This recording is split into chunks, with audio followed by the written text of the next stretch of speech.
So the first step here is to remove the cowl. We'll start by popping the sensor out. Push your little screwdriver in here. Twist it. Lay it here out of the way. There's a little plastic clip here holding up this panel. And a rubber clip there. Move that out of the way. That'll make a nice catch for your screws in a minute. And pull that clip straight up and out. Some of the older models will have the tape there, so that's not a problem. And similarly, grab it by the base here, pull it out.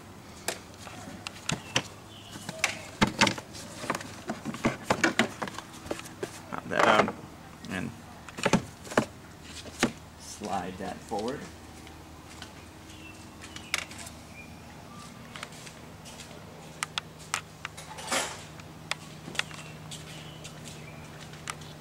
Next we need to pull the battery rail forward. So you use your screwdriver here.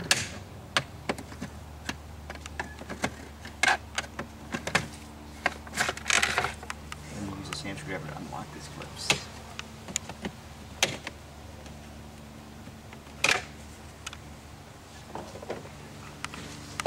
Now we're going to undo these 8mm screws. This one right here.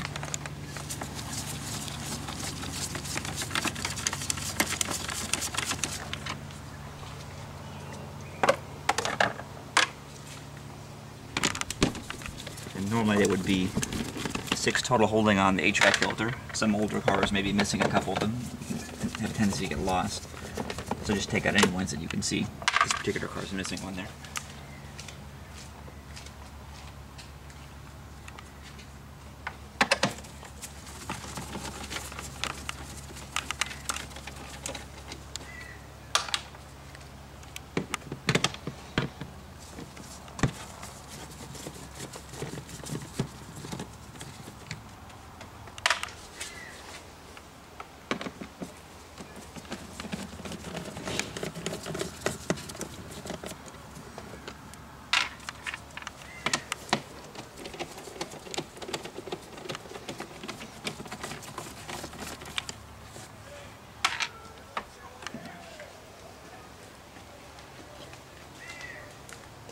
Next we can lift up and off the entire filter here.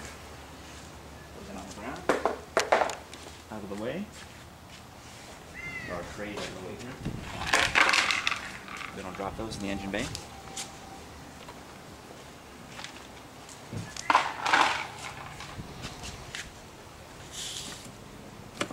That forward. And next we're going to pull the whole cowl up and out. To do that, you just grasp it, and come straight up and out at an angle here. Just like that. Down and around.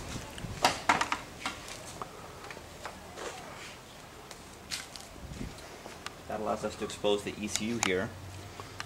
And next we're going to pull off this yellow cover to get inside. So you'll see that it says lock, unlock there. Slide towards the unlock side.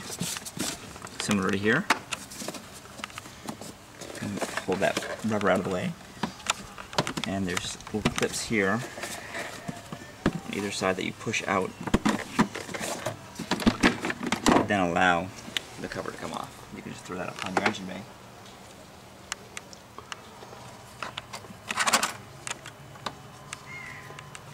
Next step is to pull off the DME connectors. So you'll grab this slider here and pull it straight out. And as you pull it out, the connector will come loose and you can work it up. Like so. We'll do the same thing on the other side. Slide it out. And up and out. Now with the screwdriver, you'll push in on these two clips here. There's one right here as well, while tensioning the slider so that you can pull the slider all the way out. Put that out of the way. And next we're going to remove these two sub-connectors. You'll notice that there's a little clip right here that retains it. So you can put your fingers in the wire here to give it some tension, and then just push in that clip and it'll pop right out. And similarly right here. Now on the large one, we only need to take out one of them, which is the large black one. The white one can stay installed there. But that'll come out the same way. Push in on the clip, and out it comes. Now we've got these sub-connectors exposed to a point where we can install the power box harness. Now this has 7 connections, and they're broken apart by colors. They're color pairs, so each pair goes in a certain spot.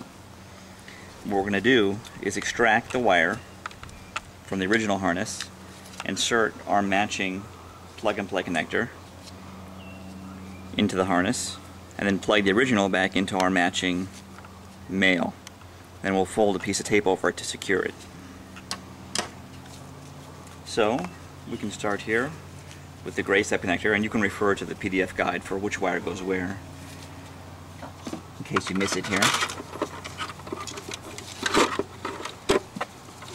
Now with the gray one, you'll notice that there's a numbering system here. You've got number 1 there, number 13 there, 14 here, 26 there. So what you do is you count across, starting at 1. The first wire we're going to do is number 7. So 1, 2, 3, 4, 5, 6, 7 is right here. It's just this little yellow wire with a white stripe. In some models I've been told this wire differs slightly, so just go by the position rather than the wire color if it is slightly different. So to get it out, you're going to grasp it with your finger here, then push your screwdriver in on this clip. That'll move it about halfway, and then you'll push in the second time up here, and that allows it to slide fully out. And you'll take our matching wire, in this case the yellow connection goes here, and you'll just slide that right in, taking care to put it in the same spot you removed the other one from. And then you're going to stick the pin, our male pin, into the OEM female pin. I prefer to do it at a bit of a 45-degree angle going in, because that gives it a nice solid connection. And then once it's in, you'll take a little piece of tape. I use painter's masking tape because it's easy to tear and put on and remove. It doesn't leave any residue or anything. And this is simply to help prevent these from pulling apart. So I just take it and I fold it in half, straight across, right like that. That makes it super easy to undo should you ever need to do it. So the next one up is, I believe, pin 20. So we've got 14, 15, 16, 17, 18, 19, 20. And the same process as before. We'll be repeating this a lot.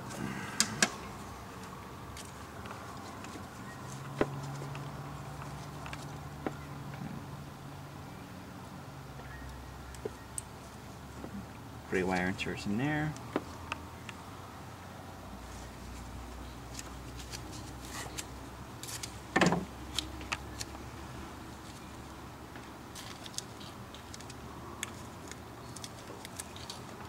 Piece of tape folded over.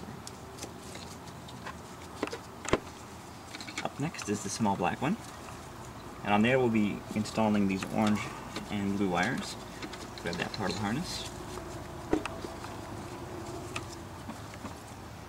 So we've got 1 to 13. We're going to start with 6. 1, 2, 3, 4, 5, 6. You'll notice that wire number 6 also has a number stamped on it. In this case, looks like 167 there. Number 7 doesn't have that number stamped on it. So in the event that you mix these up, you will remember that the one with number stamped on it plugs into number 6. And these pairs are also interchangeable. I'll start with the blue one here.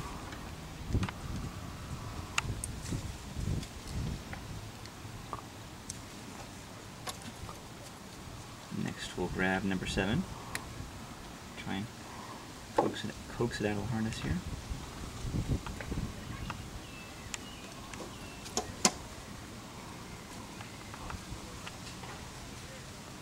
Put the orange guy in there. Make sure those are secure. And I'll secure each one with a piece of tape.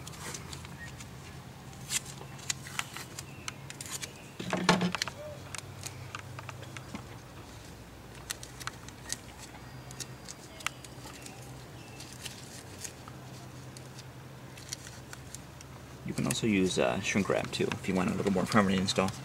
Just slide the shrink tube over there, then use a heat gun to contract it. So finally, actually what we'll do at this point, since we've done both these connectors, is we'll go ahead and slide them back into their sub-connector, just to kind of keep them out of the way. So they only fit in one way. If you try and put it in backwards, it won't go. If you try and put it on the wrong side, it'll start to go but won't go in. So but when you put them in right, they slide in real smoothly. Get the black one in there. And then you'll grab this slider that you'd previously removed. That pops right in there. We'll go ahead and pop this one back over. So to put it back on, what you do is you sort of center it over with the slider out. And then as you push the slider in with your fingers, the connector itself gets sucked down.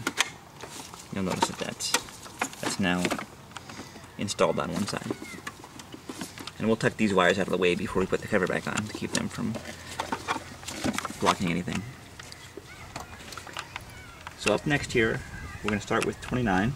You'll notice this big black one is labeled 1 to 22 and 23 to 44. So we'll start at 23, 23, 24, 25, 26, 27, 28, 29. That's the yellow wire.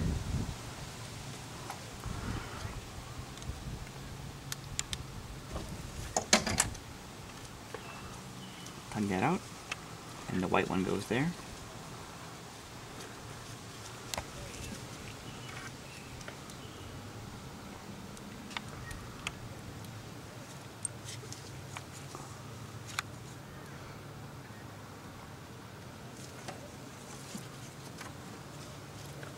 Up next we have 31 rather. So it's 29, 30, 31. That's this blue and yellow wire. Trying to isolate it there.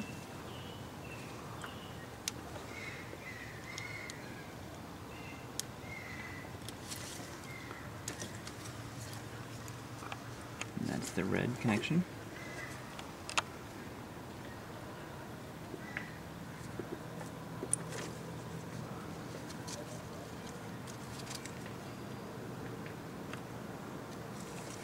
And finally, 32, which is a black wire with a yellow stripe.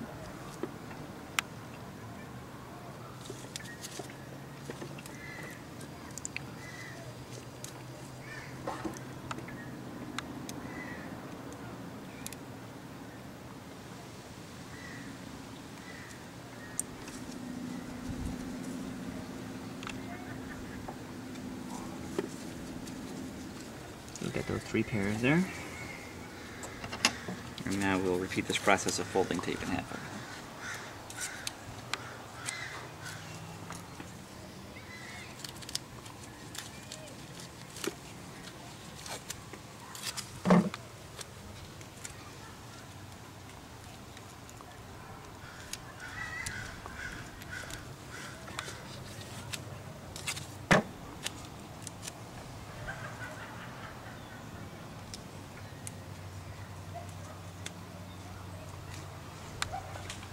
You can feel, make sure they're secure under the tape there. So next we'll put that slider back here where we took it from, and that'll only go in one way. That slides in just like that, so it's fully flush. And you'll pull the slider out. Getting this large one in can be a little bit tricky because of the spacing involved here. So to do it, you center it over and you pull the slider out. You'll see the slider interferes with the plastic box here a little bit, and that's normal. What you do is you'll sort of have to pull it back a little bit further while you're sort of centering it over. And then as you push the slider in, which I'm doing now, you'll feel it suck the connector down.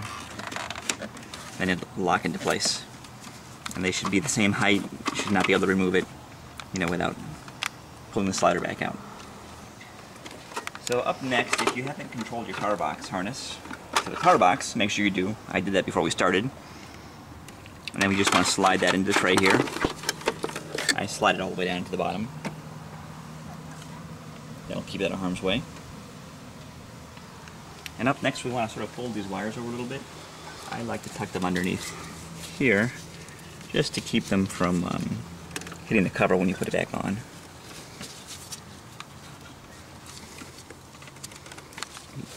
Makes for a nice clean install.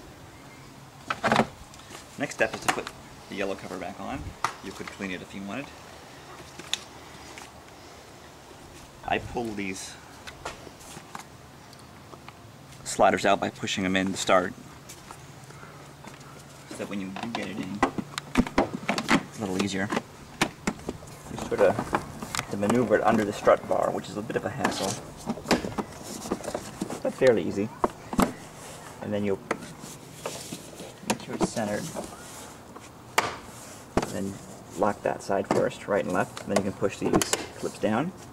You'll hear them snap into place. Okay, so the basic install is done. The next step will be to start the car up and to check engine light, service engine soon codes, or anything that might indicate that you have some other issue with the car. Assuming you don't, then you'll simply put the covers back on, which is the opposite of how we removed them.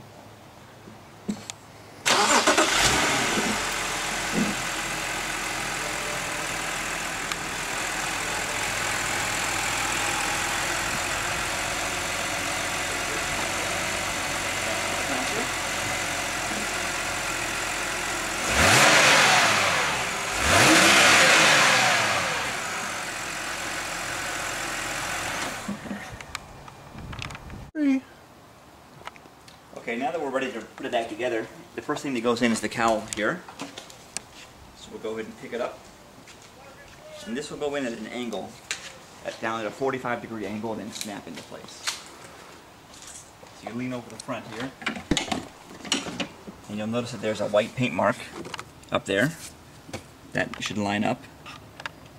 And then as you push this in, you'll want to place in this cable we've removed previously, which is down below here.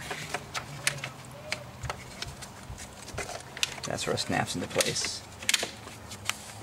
And then this whole system will slide up and under, just like that. You'll notice that when it's done properly, that it's completely flush here, and that the bolt holes line up right there. If you place it in improperly, it won't sit flush and nothing will go back together. So these little pullouts here will slide back under. We'll do that on either side.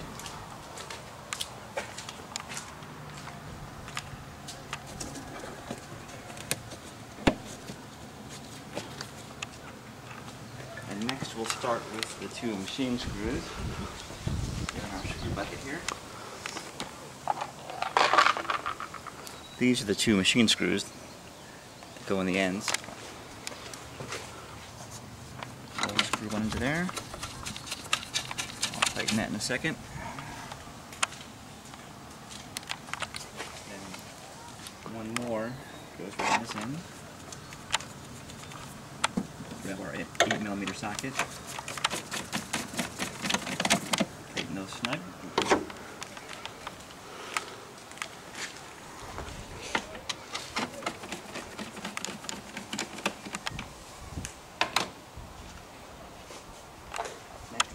HVAC filter, and that just slides right in place on top here. You notice that when folded properly, that'll sit flush as well.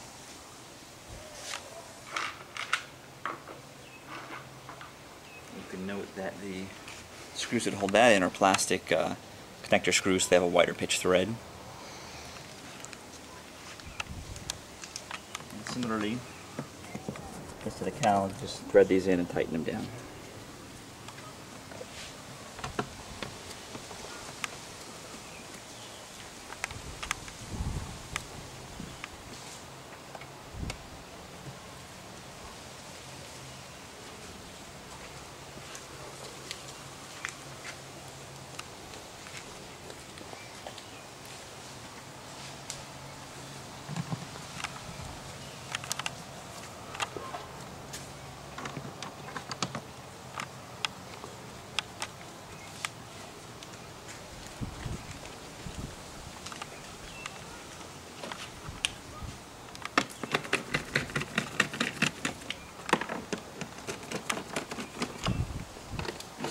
aren't very critical.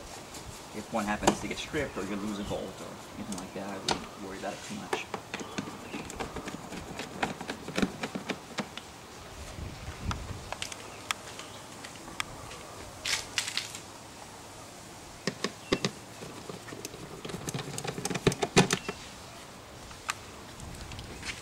And finally, place on our two covers here. One with the two slots goes on the passenger side. It just locks over here. The brake or the wiper fluid line goes under there. That pops right over. The sensor, you'll recall, we took off as our first step. That just goes back in there. And you can push these little clips back over their little plastic stands. This can be reinstalled here if you want. And we'll pop this back on, and we'll be done.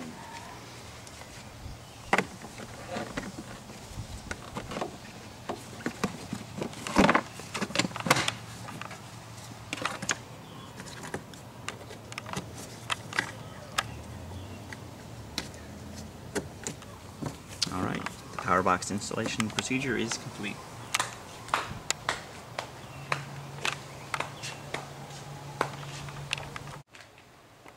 And finally we have to push our battery rail cover back in. We've taken that out previously. There's notches here where it slides in.